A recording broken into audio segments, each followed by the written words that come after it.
भगवान बुद्ध की 4 प्रेरक कहानियाँ। प्रेरक कहानी 1, बुद्ध और चक्षुपाल। एक बार भगवान बुद्ध जेतवन विहार में रह रहे थे। भिक्षु चक्षुपाल भगवान से मिलने के लिए आए थे। उनके आगमन के साथ उनकी दिनचर्या, व्यवहार और गुणों की चर्चा भी हुई। भिक्षु चक्षुपाल अंधे थे। एक दिन विहार के कुछ भिक्षुओं ने कुछ मरे हुए कीड़ों को चक्षुपाल की कुटी के बाहर पाया और उन्होंने चक्षुपाल की निंदा करनी शुरू कर दी कि उन्होंने इन जीवित प्राणियों की हत्या की। भगवान बुद्ध ने निंदा कर रहे उन भिक्षुओं को बुलाया और पूछा कि क्या तुमने भिक्षु को कीड़े मारते हुए देखा है? उन्होंने उत्तर दिया नहीं। इस पर भगवान बुद्ध ने उन साधकों से कहा कि जैसे तुमने उन्हें कीड़ों को मारते हुए नहीं देखा, वैसे ही चक्षुपाल ने भी उन्हें मरते हुए नहीं देखा और उन्होंने कीड़ों को जानबूझकर नहीं मारा है, इसलिए उनकी भर्त्सना करना उचित नहीं है। भिक्षुओं ने इसके बाद पूछा कि चक्षुपाल अंधे क्यों हैं? उन्होंने इस जन्म में अथवा पिछले जन्म में क्या पाप किए? भगवान बुद्ध ने चक्षुपाल के बारे में कहा कि वे पूर्व जन्म में एक चिकित्सक थे। एक अंधी स्त्री ने उनसे वादा किया था कि यदि वे उसकी आंखें ठीक कर देंगे तो वह और उसका परिवार उनके दास बन जाएंगे। स्त्री की आंखें ठीक हो गईं, पर उसने दासी बनने के भय से यह मानने से इनकार कर दिया। चिकित्सक को तो पता था कि उस स्त्री की आंखें ठीक हो गई हैं। वह झूठ बोल रही है। उसे सबक सिखाने के लिए या बदला लेने के लिए चक्षुपाल ने दूसरी दवा दी। उस दवा से महिला फिर अंधी हो गई। वो कितना ही रोई पीटी, लेकिन चक्षुपाल जरा भी नहीं पसीजा। इस पाप के फलस्वरूप अगले जन्म में चिकित्सक को अंधा बनना पड़ा। प्रेरक कहानी 2, परिश्रम और धैर्य।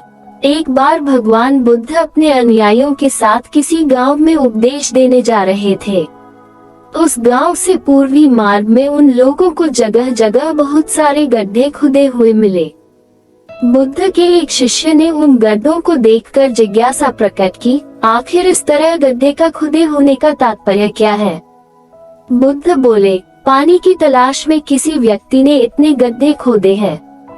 यदि वह धैर्यपूर्वक एक ही स्थान पर गड्ढे खोदता तो उसे पानी अवश्य मिल जाता, पर वह थोड़ी देर गड्ढा खोदता और पानी न मिलने पर दूसरा गड्ढा खोदना शुरू कर देता। व्यक्ति को परिश्रम करने के साथ धैर्य भी रखना चाहिए।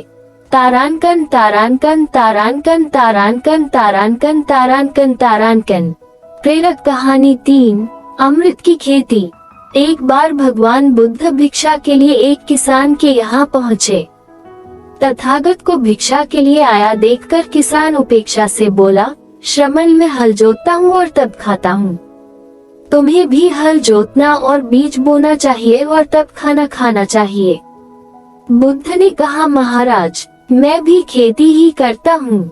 इस पर किसान को जिज्ञासा हुई और वह बोला, मैं न तो तुम्हारे पास हल देखता हूँ, न बैल और न ही खेती का स्थल। तब आप कैसे कहते हैं कि आप भी खेती ही करते हो? आप कृपया अपनी खेती के संबंध में समझाएं। बुद्ध ने कहा, महाराज, मेरे पास श्रद्धा का बीज, तपस्या रूपी वर्षा और प्रजा रूपी जोत और हल है।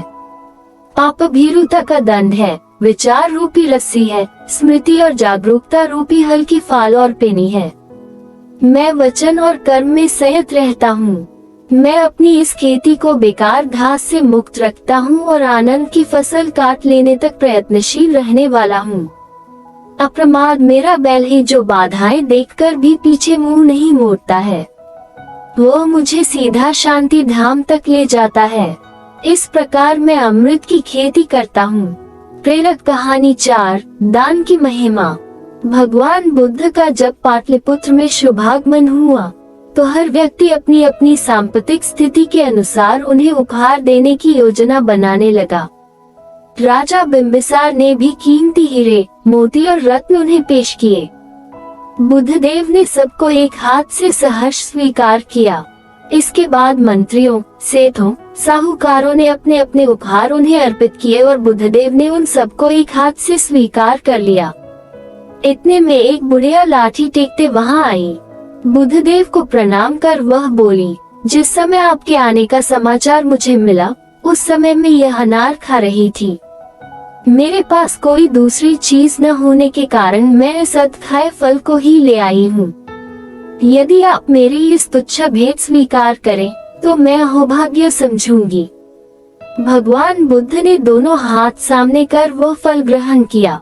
राजा बिंबिसार ने जब यह देखा तो उन्होंने बुद्धदेव से कहा, क्षमा करें, एक प्रश्न पूछना चाहता हूँ। हम सब ने आपको कीमती और बड़े बड़े उपहार दिए जिन्हें आपने एक हाथ से ग्रहण किया, लेकिन इस बुढ़िया द्वारा दिए गए छोटे एवं जूठे फल को आपने दोनों हाथों से ग्रहण किया, ऐसा क्यों? यह सुन बुद्धदेव मुस्कुराए और बोले, आप सबने अवश्य बहुमूल्य उपहार दिए हैं, किंतु यह सब आपकी संपत्ति का 10वां हिस्सा भी नहीं है। आपने यह दान दीनों और गरीबों की भलाई के लिए नहीं किया है, इसलिए आपका यह दान सात्विक दान की श्रेणी में नहीं आ सकता। इसके विपरीत इस बुढ़िया ने अपने मुंह का कौर ही मुझे दे डाला है। भले ही यह बुढ़िया निर्धन है, लेकिन इसे संपत्ति की कोई लालसा नहीं है। यही कारण है कि इसका दान मैंने खुले हृदय से दोनों हाथों से स्वीकार किया है।